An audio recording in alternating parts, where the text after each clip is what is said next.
মা মা শোনো মা, মা মঙ্গলা মায়ের আশীর্বাদে আমার পেশাবে ইনফেকশন আর কিচ্ছু হয় না। আমি আজ প্রায় 15 মাস থেকে কোনো ওষুধ খাইনি, আর আমার সিরিনও তাই।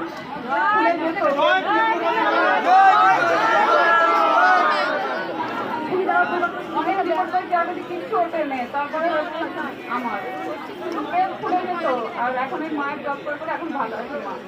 কত টাকা ঘরে বসে নাম কে আনিল রে, কোথায় ছিল রে, জয় কৃষ্ণ কালী মায়ের জয়। এই মন্ত্র জপ করে কত কঠিন কঠিন রোগ ভালো হলো রে। আর একটা জিনিস দেখো, মা ছোট্ট বাচ্চা রূপে এসেছিলেন আমার কাছে, নিজের নাম নিজেই নিয়েছিলেন, আমার নাম হবে কৃষ্ণকালী। যেখানে আমি মাকে বলেছিলাম, আচ্ছা মা তোমার নাম তো কৃষ্ণকালী নিলে, কিন্তু তুমি এমন একটা কিছু বলো যেখানে তোমার দুস্থ অনাথ সন্তানরা, যারা খুব অনাথ, যারা কাজ করে আজ আনে কাল খেতে ফুরিয়ে যায়, আজকালকার দিনে কি ওষুধের দাম, কি চিকিৎসার খরচা, দুজনাই পড়েছিলেন। আমি মায়ের কাছে বলেছিলাম, মা 7 বছর যা ইনকাম করছি সব টাকা আমি থাকতে হবে।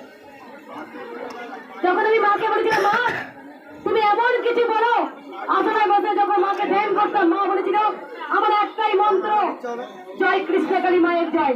মা এটাও বলেছিল তোর হাত দিয়ে কোটি কোটি সন্তানের মঙ্গল হবে। আমি তো তাই মা, তাই।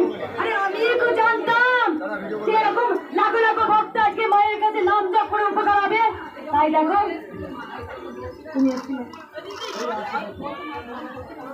আমি ভক্তদের বারবার বলবো, মাকে ভালোবাসো। আমি জানি, দেখো এত গরমে রোদেতে সবাই আসে মায়ের কাছে, তার কারণ তারা জেনে গেছে খালি হাতে এলে ভরা হাতে যাবেই। এইটুকু বলতে পারি। অন্য ভক্ত অন্য কিছু নিয়ে এসছেন, অন্য মানসিকতা নিয়ে, কিন্তু না অন্যদিকে পূর্ণ হবে। মা কিছু না কিছু দিয়েছেই, আজ পর্যন্ত মা কাউকে খালি হাতে বেড়ায়নি। সে হয়তো অন্য কারণে এসছে, কিন্তু সে বাড়ি গিয়ে দেখবো তার অন্য কারণ পূর্ণ হয়েছে। তাই মা ছিলেন, মা আছেন, মা থাকবেন।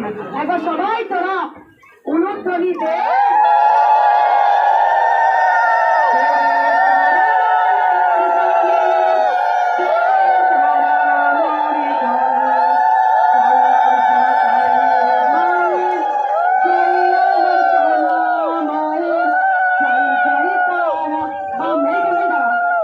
জয় জয় তারা বাম বাম তারা। আমি বারবার বক্তব্য বলবো, তোমরা সবাই মাকে নাম জপ করো, ঘরে বসে